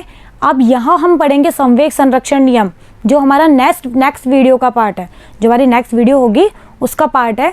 वहाँ हम डिटेल में अच्छे से पढ़ेंगे कि संवेग संरक्षण नियम क्या होता है, और वहाँ से आपको मतलब संवेग का यूज़ और अच्छे से समझ में आ जाएगा। ओके, चलिए, समान समय के अंतराल के लिए समान बल भिन्न भिन्न पिंडों में समान संवेग परिवर्तन करते हैं। ये क्या कह रहा है कि अगर आपका समान समय अंतराल के लिए आपका जो समय अंतराल है वो समान है और आपका बल भी समान है और बल भी समान है, तो बताओ संवेग परिवर्तन समान होगा नहीं होगा? ऑब्वियसली होगा, क्योंकि F क्या है? dp/dt। ये समान तो डेफिनेटली ये भी क्या होगा? समान ही होगा। तो संवेग का परिमाण स्थिर रहने पर भी संवेग की दिशा में परिवर्तन करने के लिए भी आपको बल की जरूरत पड़ती है। अब देखो एक चीज़ और, हमारा जो संवेग है p वो एक सदिश राशि है। सदिश राशि हम जानते हैं कि जिसका परिमाण भी हो और जिसकी दिशा भी हो। अब हम ये कह रहे हैं कि हमारा संवेग का जो परिमाण है वो नियत है। ठीक है, परिमाण कुछ भी हो वो हम नियत है, मान लो 5 है 10 है कुछ भी है, नियत है। लेकिन अगर आपको इसकी दिशा में परिवर्तन करना है, अगर आपको संवेग की दिशा में परिवर्तन करना है तो भी आपको बल लगाना पड़ेगा। कैसे? जैसे एक धागा होता है, उस पर पत्थर बांध के आप ऐसे घुमाते हो। बहुत बार छोटे छोटे बच्चे होते हैं ना, करते हैं, खेलते हैं ना, पत्थर बांध के आपने घुमाया, तो बताओ आप घुमा रहे हो मतलब एक समान वेग से घुमा रहे हो या कुछ भी कर रहे हो, तो क्या हुआ? आपका संवेग का परिमाण नियत रहा। भाई पत्थर का द्रव्यमान और आपका वेग दोनों सही सेम है, चेंज नहीं हो रहा है, तो आपके संवेग का परिमाण सेम रहा। लेकिन जब आप उसको घुमा रहे हो तो बताओ हर बार संवेग की दिशा चेंज हो रही है नहीं हो रही? आप ऐसे घुमा रहे हो तो हर बार पहले इस दिशा में, फिर इधर, फिर इधर, फिर इधर, इधर जा रहे हो तो ऐसे, इधर जा रहे हो तो ऐसे, इधर जा रहे हो तो ऐसे, इधर जा रहे हो तो ऐसे, यानी कि संवेग की दिशा में परिवर्तन हो रहा है। तो आप उस संवेग की दिशा में परिवर्तन कैसे कर रहे हो? हाथों से बल लगा रहे हो, अपने हाथ से उस डोरी के ऊपर बल लगा रहे हो, तभी तो उसके संवेग की दिशा में परिवर्तन हो रहा है, तभी तो हो रहा है ना। यानी कि संवेग का परिमाण नियत है और उसकी दिशा में अगर आपको परिवर्तन करना है तो भी आपको बल लगाना पड़ेगा, क्योंकि संवेग एक संरक्षित राशि है। ठीक है बच्चों, तो ये चीज़ समझ में आई, इसका एग्जाम्पल। बाकी बुक में भी है आपके बहुत सारे एग्जाम्पल, आप लोग पढ़िएगा, बुक जरूर पढ़िएगा। इस चैप्टर को तो जरूर से पढ़ना है आपको, वैसे तो सारे ही पढ़ना है लेकिन इसको जरूर से पढ़िएगा। बहुत सारे एग्जाम्पल बुक्स में भी दिए हुए हैं, वो अब आपको समझ में आ जाएंगे कि आखिर वो न्यूटन सर के फर्स्ट लॉ, सेकंड लॉ या थर्ड लॉ पे कैसे काम कर रहे हैं। ओके, चलिए अब आते हैं हम इसके डेरिवेशन पार्ट पे। भाई इतना तो हमने समझ लिया संवेग क्या होता है और इसका यूज़ कहाँ कहाँ हुआ, ये भी समझ लिया। अब डेरिवेशन पार्ट, ये फॉर्मूला हमने डिराइव कर लिया, F बराबर K dp/dt, जहाँ K हमारा क्या है? समानुपाती नियतांक। अब P बराबर mv, ये भी हम पढ़ चुके। रख दो तो वैल्यू पढ़ लिए तो F बराबर के d/dt mv, इतना आ गया। चलिए m जो है वो क्या है, एक कांस्टेंट है, कांस्टेंट राशि है भाई, द्रव्यमान होगा वो तो कांस्टेंट ही होगा, द्रव्यमान थोड़ी बदलेगा, ठीक है। तो m को बाहर निकाल लिया, k dv/dt। बताओ dv/dt क्या होता है, पढ़ लिया है हमने, क्या होता है dv/dt? dv/dt होता है वेग में परिवर्तन की दर, जिसे हम कहते हैं त्वरण, एक्सेलरेशन। तो इसको मैंने लिख दिया a। तो F बराबर आ गया kma। यहीं से ही बल का फॉर्मूला आया था, न्यूटन सर के सेकंड लॉ के द्वारा ही बल का फॉर्मूला डिराइव हुआ था। ये देखो हमने किया ना, F बराबर kma। अब k का जो मान होता है वो 1 ले लेते हैं हम, अगर k का मान अगर हम 1 ले लेते हैं तो F बराबर कितना आता है, ma, जिसको आप नॉर्मली सब जगह यूज़ कर लेते हो, F बराबर ma करते हो ना, वो कहाँ से डिराइव हुआ था, न्यूटन सर के सेकंड लॉ से। तो F के 2 फॉर्मूले हमें मिले न्यूटन सर के सेकंड लॉ से, कौन कौन से, एक तो F बराबर dp/dt k बराबर 1 के लिए, और एक F बराबर ma। अब यहाँ से न्यूमेरिकल बन सकता है, वो आपको ma दे देगा तो F पूछ लेगा, या F दे देगा तो कुछ भी पूछ सकता है, a पूछ सकता है, या dp/dt पूछ सकता है, ठीक है। तो वो यहाँ से कुछ भी आपको पूछ सकता है। तो ये दोनों फॉर्मूले आपको याद रखने हैं। चलिए अब देखो, यदि k बराबर 1 है तो वस्तु का जो द्रव्यमान है, भाई k बराबर 1 हुआ, F बराबर था kma, k बराबर हो गया 1, तो वो ये कह रहा है कि अगर वस्तु का द्रव्यमान m जो है वो 1 kg है और उत्पन्न जो त्वरण है वो भी 1 मीटर पर सेकंड है, तो बताओ F बराबर, हम k के लिए नहीं लेके चल रहे हैं, तो देखो F बराबर 1, k बराबर 1, m बराबर 1 kg है और a बराबर 1 मीटर पर सेकंड स्क्वायर है। तो बताओ आपका F कितना निकला, F निकला आपका 1 न्यूटन, निकला या नहीं। हमने न्यूटन क्यों दिया, क्योंकि न्यूटन सर ने बताया था, इसलिए हमने बल के मात्रक को न्यूटन का, जो हम शुरू में डिस्कस कर चुके हैं।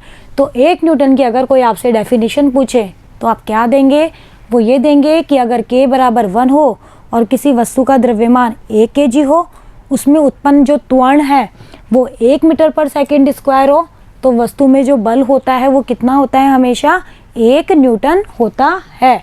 तो 1 न्यूटन इतना होता है। ओके, चलिए अब देखो, हमने जो न्यूटन सर का सेकंड लॉ पढ़ा उससे हमें कुछ रिजल्ट्स मिले, ठीक है। उन रिजल्ट्स को हम डिस्कस करते हैं। पहला तो ये कि न्यूटन सर का जो सेकंड लॉ है ना, उससे हम फर्स्ट लॉ भी डिराइव कर सकते हैं। अब कैसे करेंगे ये सोच रहे होंगे, कर सकते हैं भाई, करेंगे। देखो न्यूटन सर का जो सेकंड लॉ है वो क्या है, F बराबर ma, ये भी तो है, या फिर dp/dt, k बराबर 1 लेके चल रहे हैं। ओके, अगर a बराबर 0 हो जाए, अगर आपका a 0 हो जाए तो बताओ F 0 होगा नहीं होगा, होगा। और यही तो फर्स्ट लॉ है, फर्स्ट लॉ अभी यही तो पढ़ा कि अगर वस्तु एक समान चाल से चल रही है तो उसके ऊपर कोई एक समान गति कर रही है तो वो तब तक गति करेगी जब तक उसके ऊपर कोई बाह्य बल ना लगे। यही तो पढ़ रहे थे हम फर्स्ट लॉ में, और हमने कहा भी था कि हमारा जो फर्स्ट लॉ होता है उसमें हमारा त्वरण 0 होता है, तो हम जड़त्वीय निर्देश तंत्र यूज़ करते हैं, और a बराबर 0 उन पे F बराबर 0। तो बताओ न्यूटन सर का जो सेकंड लॉ है वो फर्स्ट लॉ के लिए भी वैलिड है ना। चलिए, तो ये हमें फर्स्ट लॉ देता है। तो पहला इंपॉर्टेंट रिजल्ट समझ में आया। नेक्स्ट डिस्कस करते हैं। दूसरा है कि F जो होता है वो हमारी वेक्टर क्वांटिटी है। ऑब्वियसली बल हमारी सदिश राशि है, तो F को हम 3 तरह से लिख सकते हैं। अगर मैं 3 कोऑर्डिनेट सिस्टम की बात करूं, जैसे ये x है, ये y है, ये z है, तो इधर कोई भी मान लीजिए पार्टिकल है, उसका त्वरण ax मान लीजिए, ay, az, इधर लगने वाला बल fx, fy, fz। तो बताओ इसको 3 फॉर्म में लिख सकते हैं हम, भाई बल को 3 फॉर्म में लिखा जा सकता है। fx लिखोगे तो क्या होगा, dpx/dt, p की फॉर्म में लिख रहे हो तो, या फिर f बराबर ma लिख सकते हैं ना, और m a की जगह क्या जाएगा, ax। सिमिलरली fy dpy/dt या फिर m into ay, fz dpz/dt या फिर m az। तो इस तरह से भी आप f को लिख सकते हो। अब देखो यहाँ से क्या रिजल्ट मिलता है, इसको नोट करिएगा, यहाँ पे थोड़ा सा है। अब देखो यहाँ पर इन सब का मतलब क्या है, इन सब का मतलब ये है कि अगर आपका जो बल है, अगर आपका जो बल है वो वेग की दिशा में नहीं है, यानी कि वेग के समांतर नहीं है। तो ये मैंने जो इसके आगे ऐसे लगा दिया ना, इसका मतलब है कि ये वेग के समांतर नहीं है। अगर मैं ऐसे लिखती ना F समांतर V, इसका मतलब है बल जिस दिशा, वेग जिस दिशा में उसी दिशा में बल है, यानी कि दोनों समांतर है। तो ये नहीं समांतर होने के लिए तो थोड़ा सा आप करेक्शन कर लेना या नोट जरूर लगा लेना, या फिर हिंदी में लिख लेना कि F बल और वेग एक दूसरे के समांतर नहीं है, अर्थात F तथा V किसी कोण पर है, मतलब एक दूसरे के समांतर नहीं है। तो F किसी और दिशा में होगा, V किसी और दिशा में होगा, तो उन दोनों के बीच में कोई एंगल बनेगा ना। तो देखो, तो यह बल केवल बल की दिशा में वेग के घटक को परिवर्तित करता है। तो ये जो लगने वाला जो बल है ना, ये बल, ये सिर्फ और सिर्फ जिस दिशा में वेग लग रहा है ना, मतलब यह जो बल है ना, यह बल की दिशा में वेग के घटक को परिवर्तित करता है। तो इस बल का जो काम है, जो न्यूटन सर ने जो बल दिया है ना, इस बल का काम है केवल जिस दिशा में वेग है उस दिशा के घटक को परिवर्तित करना। ठीक है, ऐसा नहीं है कि Fz लग रहा है तो वो Ay को परिवर्तित करेगा, नो, ऐसा नहीं होगा। अगर Fz लग रहा है तो z डायरेक्शन में जो भी वेग का घटक है या z डायरेक्शन में जो भी एक्सेलरेशन का घटक है वह केवल उसको परिवर्तित करेगा। ठीक है, वो केवल उसको परिवर्तित करेगा, उसको कोई लेना देना नहीं है Ay में क्या है या Ax में क्या है। समझ में आ रहा है कुछ? मतलब जिस दिशा में आप बल लगा रहे हो उस दिशा में वेग के घटक में परिवर्तन होता है, उसके लंबवत वाले जो घटक होते हैं वो अपरिवर्तित रहते हैं। और इसका मैं आपको एग्जाम्पल देती हूँ, प्रोजेक्टाइल मोशन। हम लोगों ने 4th चैप्टर में प्रोजेक्टाइल प्रक्षेप्य गति पढ़ी थी, याद आ रहा है कुछ? ऐसा पढ़ा था। तो देखो, जब हम y दिशा में बात कर रहे थे तो आप लोग देखिएगा उस वीडियो को, जिन बच्चों ने नहीं देखा है। अगर हम y दिशा में बात कर रहे थे तो बताओ, क्या मैंने x दिशा के वेग की बात करी थी? y दिशा में बात कर रहे थे तो हम केवल y दिशा के वेग लेके चल रहे थे या नहीं? हमें x से कोई लेना देना नहीं था ना। तो वो यही था कि जिस दिशा में बल जा रहा है उसी दिशा में वेग का क्या घटक है, हमें सिर्फ उससे मतलब है। यह बल केवल उसी वेग के घटक को परिवर्तित करेगा, उसके लंबवत वो x में कितना है, y में कितना है, z में कितना, उसको कोई लेना देना नहीं है। वो अगर f, मान लो Fy है तो केवल उसको Ay से लेना देना है या Vy से लेना देना है। ठीक है, Fx है तो उसको Ax से लेना देना है, उसको कोई मतलब नहीं है Ay कितना है, Az कितना है। ओके, तो ये चीज़ आप लोग थोड़ा सा यहाँ पे ध्यान रखिएगा। चलिए अब बात करते हैं थर्ड, मतलब इसका थर्ड इम्पॉर्टेंट फैक्ट क्या है। गति का जो सेकंड नियम है वो एक स्थानीय संबंध है। हमने जो भी नियम दिया वो एक स्थानीय संबंध है। स्थानीय का मतलब क्या है? स्थानीय का मतलब है कि यह समय के किसी निश्चित क्षण पर, कि जो भी टाइम दिया गया है उस पर्टिकुलर टाइम पे कण की स्थिति पर लगा जो बल होता है वो उसी क्षण कण के त्वरण से संबंधित होता है। मतलब ये कि F बराबर जो हमें ma दिया है, इस ma का मतलब ये है कि जिस पर्टिकुलर टाइम पे बल लग रहा है उसी पर्टिकुलर टाइम पे त्वरण कितना है, ये सिर्फ उससे मतलब रखेगा। इसको इस चीज़ से कोई मतलब नहीं है कि पहले इसका त्वरण क्या था या पहले इसकी गति क्या थी। जिस क्षण पे आप लोग, मान लो कि आपको t बराबर 2 सेकंड पे देखना है, तो आप ये देखोगे कि t बराबर 2 सेकंड पे f कितना है, तो आपको t बराबर 2 सेकंड पर ही त्वरण देखना पड़ेगा। इसको कोई मतलब नहीं है कि t बराबर 1 पे कितना था या t बराबर 3 पे कितना था। इसका एक एग्जाम्पल है, जैसे ट्रेन से आप कोई पत्थर फेंक रहे हो, जब तक पत्थर आपका ट्रेन के अंदर है तो डेफिनेटली इतना तो आप जानते ही हो कि जिस गति से, जिस भी चाल से या वेग से आपकी ट्रेन गति कर रही है वही आपकी होगी, वही पत्थर की होगी। तो उस समय उसका त्वरण कितना है तो उसी समय आप उसका बल देखोगे। जैसे ही आपने पत्थर को फेंक दिया तो अब उसके ऊपर ट्रेन का कोई एक्सेलरेशन नहीं होगा ना भाई, ट्रेन के बाहर जा चुका है तो अब उसके ऊपर ट्रेन का कोई एक्सेलरेशन कार्य नहीं करेगा। ठीक है, तो जिस पर्टिकुलर क्षण पे बल देखना है उसी पर्टिकुलर क्षण पे आपको त्वरण देखना होता है। इसके पहले इसकी गति कैसी है, क्या है, किस तरह से, आपको कोई लेना देना नहीं होता है। ओके, तो ये चीज़ भी आप लोग यहाँ पे ध्यान रखिएगा। फोर्थ है कि गति का सेकंड जो नियम है वो बिंदुवत द्रव्यमानों पर लागू होता है। बिंदुवत जो द्रव्यमान होते हैं उन पर लागू होता है। न्यूटन के द्वितीय नियम में बल F का अर्थ कण पर कार्यरत कुल बाह्य बलों से है। अब देखो ये चीज़ भी समझिए कि न्यूटन का जो द्वितीय नियम में इसने जो ये बल दिया है ना, ये F, इस F का मतलब है उस पर कितने बाह्य बल लग रहे हैं उन सब बलों के परिणामी से है। ठीक है, कुल बाह्य बल। आंतरिक बल की बात नहीं हो रही है कि अंदर कितने लग रहे हैं, बाहर से उसके ऊपर कितने फोर्स लग रहे हैं, उन सबका जो रिजल्टेंट होता है वह होता है ये F, ठीक है। तो जबकि A क्या होता है, A तो कण का त्वरण होता है, ठीक है। यहाँ पर किसी भी आंतरिक जो बल है उसको आप F में इंक्लूड नहीं करोगे। आपको जब भी देखना है कि कोई पार्टिकल गति कर रहा है तो सिर्फ आपको ये देखना है कि इसके ऊपर बाहर से कितने बल लग रहे हैं।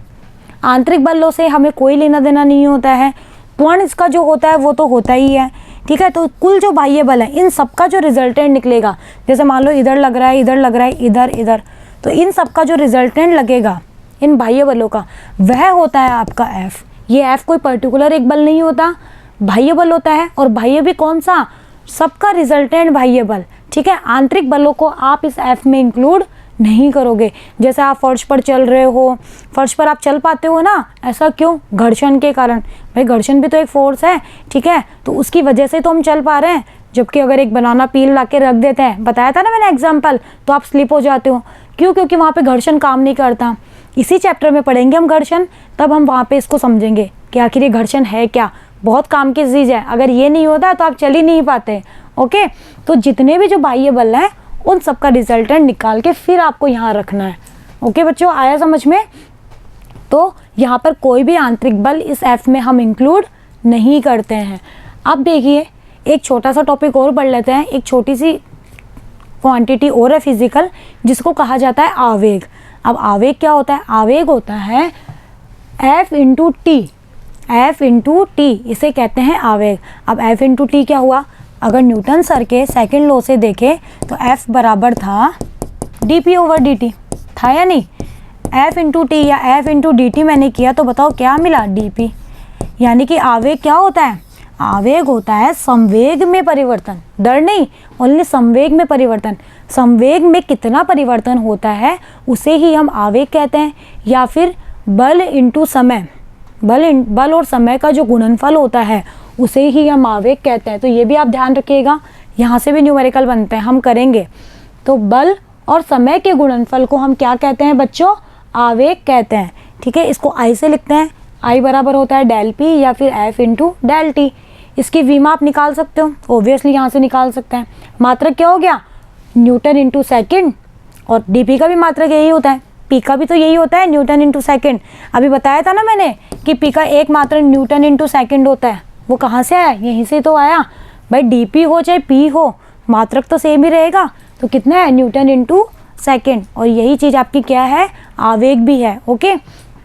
तो संवेग में परिवर्तन को हम क्या कहते हैं बच्चों, आवेग कहते हैं। बच्चों न्यूटन का सेकंड लॉ आपको समझ में आया, न्यूटन सर ने जो सेकंड लॉ दिया वो आप लोग थोड़ा सा ध्यान रखिएगा। अब चलते हैं हमारे न्यूटन सर के थर्ड नियम पे। बहुत ही इंटरेस्टिंग और बहुत ईजी, मतलब ये तो आपको चुटकियों में समझ में आ जाएगा। अब देखिए न्यूटन सर का थर्ड लॉ क्या है, पहले उनका स्टेटमेंट जानते हैं फिर बाद में उसको समझेंगे। न्यूटन सर का थर्ड लॉ ये कहता है कि प्रत्येक जो क्रिया होती है उसके लिए हमेशा एक बराबर और विपरीत प्रतिक्रिया होती है। यानी कि प्रत्येक क्रिया के विपरीत उतने ही परिमाण की होती है, लेकिन उसके विपरीत एक प्रतिक्रिया भी होती है। इसीलिए न्यूटन सर का जो थर्ड लॉ है उसे हम क्रिया प्रतिक्रिया का नियम भी कहते हैं ना, एक्शन रिएक्शन, ठीक है। तो दो वस्तुओं के बीच अनोन्य जो क्रिया होती है एक दूसरे पर बराबर होती है और विपरीत दिशा में लगती है। अब कैसे, भाई स्टेटमेंट तो मैं पढ़ लिया, लेकिन एग्जाम्पल से समझते हैं ना कैसे। जैसे आप लोगों ने देखा है कभी बंदूक से जब गोली चलती है तो हाथ को एक झटका फील होता है, हाथ को एक झटका सा फील होता है, ऐसा क्यों, वो न्यूटन सर के थर्ड लॉ पर बेस्ड है, इसलिए ऐसा होता है।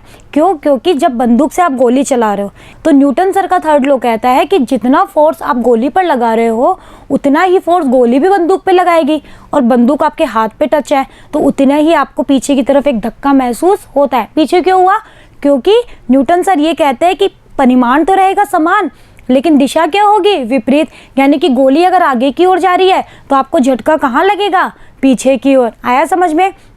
दूसरा, जैसे आप लोग फर्श पे चलते हो ना, तो आप कैसे चल रहे हो, क्यों, क्योंकि आप क्या कर रहे हो, अपने पैरों से जमीन के ऊपर आप लोग एक फोर्स लगा रहे हो, पीछे की ओर लगा रहे हो ना भाई, आप चल रहे हो तो आप एक फोर्स लगा रहे हो पीछे की तरफ, तो पृथ्वी भी क्या करेगी, उतना ही फोर्स आपके ऊपर लगाएगी, लेकिन कहाँ, आगे की ओर। इसी वजह से आप क्या कर पाते हो, चल पाते हो ना भाई, आप आगे की ओर चल रहे हो तो इसी वजह से चल रहे हो।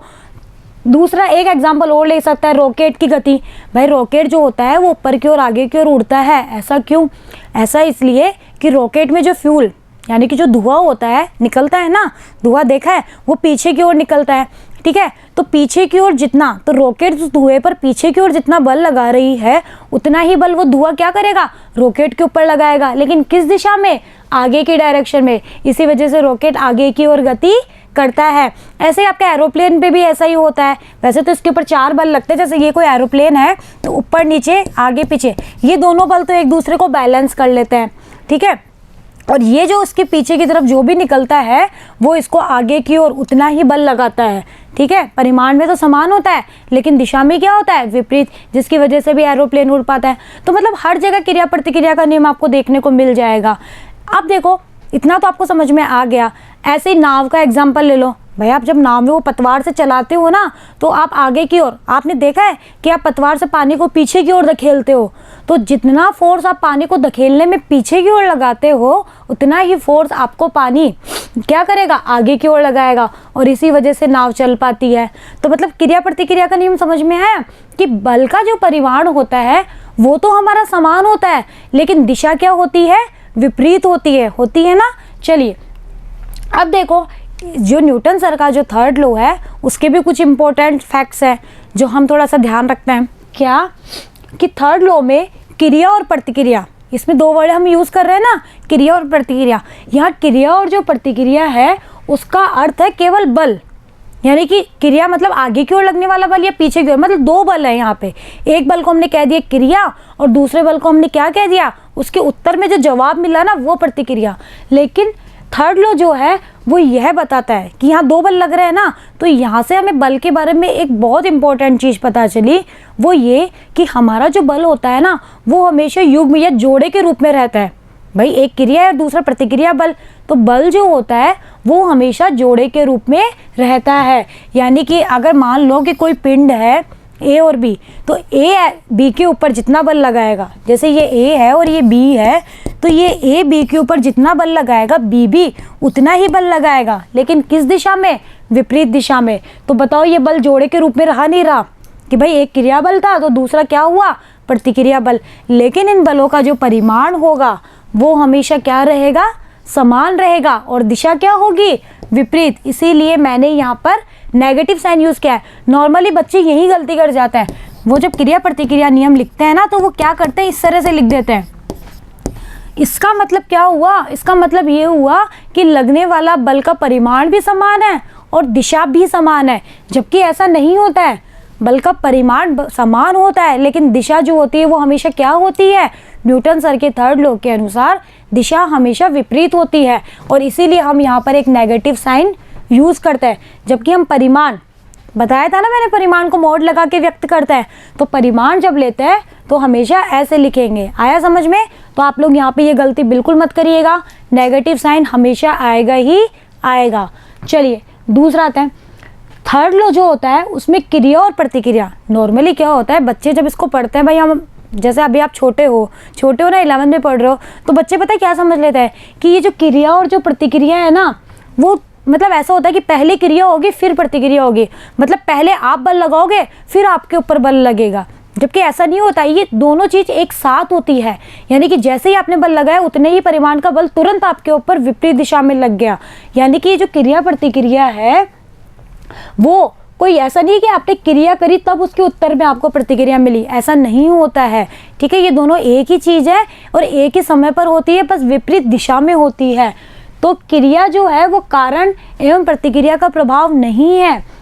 थर्ड लॉ में इस प्रकार का कारण प्रभाव संबंध नहीं होता है। मतलब बच्चे इस चीज़ से समझ लेते हैं। जो थर्ड लॉ है वो उसके बारे में ये सोच लेते हैं कि क्रिया होगी, जैसे हम पृथ्वी पर बल लगा रहे हैं ना, तभी पृथ्वी हमारे ऊपर बल लगा रही है, बाद में लगा रही है, ऐसा नहीं होता है। जब आपने पृथ्वी पर चल रहे हो तो आपने पीछे अगर बल लगाया ना, तो तुरंत आपके ऊपर उतने ही परिमाण का बल आगे की ओर लगेगा, ठीक है, तभी आप आगे चल पा रहे हो। तो मतलब यहाँ पे कोई कारण या प्रभाव संबंध नहीं है।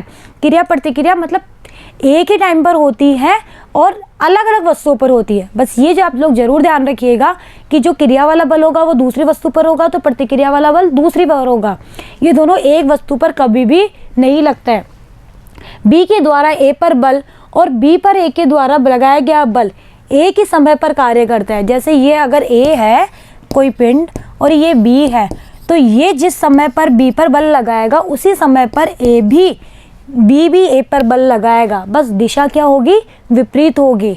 ओके, इसमें किसी भी एक क्रिया को आप क्रिया नहीं कह सकते और एक को प्रतिक्रिया नहीं करते। आप ऐसे कह दो भाई ए ने बी के ऊपर बल लगाया तो ये तो हो गई क्रिया, फिर इसके उत्तर में बी ने ए के ऊपर बल लगाया, ये हो गई प्रतिक्रिया। नहीं, आप कभी भी ऐसा नहीं कहोगे, क्योंकि न्यूटन सर ने कभी भी ऐसा कोई स्टेटमेंट दिया ही नहीं।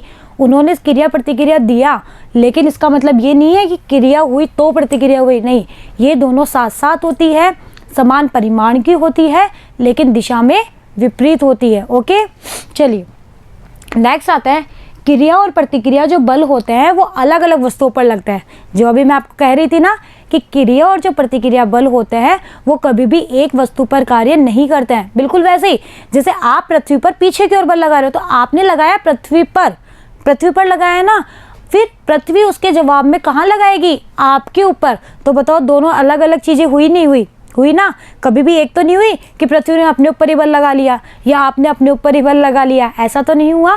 तो क्रिया और जो प्रतिक्रिया जो बल होते हैं वो अलग अलग वस्तुओं पर कार्य करते हैं, ना कि समान वस्तु पर। ओके, चलिए दो वस्तुओं के संपूर्ण निकाय की हम बात करें तो FAB तथा FBA निकाय ए और बी के आंतरिक बल है।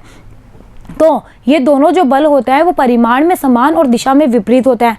या फिर इसको हम दूसरी फॉर्म में अगर कहें, एक तो ये हो गया कि FAB बराबर माइनस FBA, ऐसे लिख सकते हैं। और इसी को ही न्यूटन सर ये कहते हैं कि इसको आप दूसरी फॉर्म में भी लिख सकते हो। इसको इधर ले आइए, क्या हो जाएगा, FAB प्लस FBA बराबर 0, यानी कि लगने वाला टोटल जो बल है वो 0 है। या फिर लगने वाला जो बल है उसको दूसरी लैंग्वेज में ये भी कह सकता है कि टोटल बल 0 है, ठीक है। या फिर ये बल एक दूसरे के विपरीत दिशा में है। भाई विपरीत दिशा में होगा तभी तो टोटल 0 होगा, ठीक है। सेकंड लॉ वस्तु के लिए या कणों के निकाय के लिए लागू होता है, ये तुम्हें पता है। दो कण जिनके रेखीय संवेग है P1 और P2 अन्योन्य बलों के कारण एक दूसरे की ओर गति कर रहे हैं। हमने कोई दो कण ले लिए हैं जिनके रेखीय संवेग है P1 और P2 और बल के कारण ये एक दूसरे की ओर गति करते हैं। तो न्यूटन सर का जो सेकंड लॉ है वो क्या कहता है कि dp ओवर dt बराबर 0 होना चाहिए। अब ऐसा क्यों?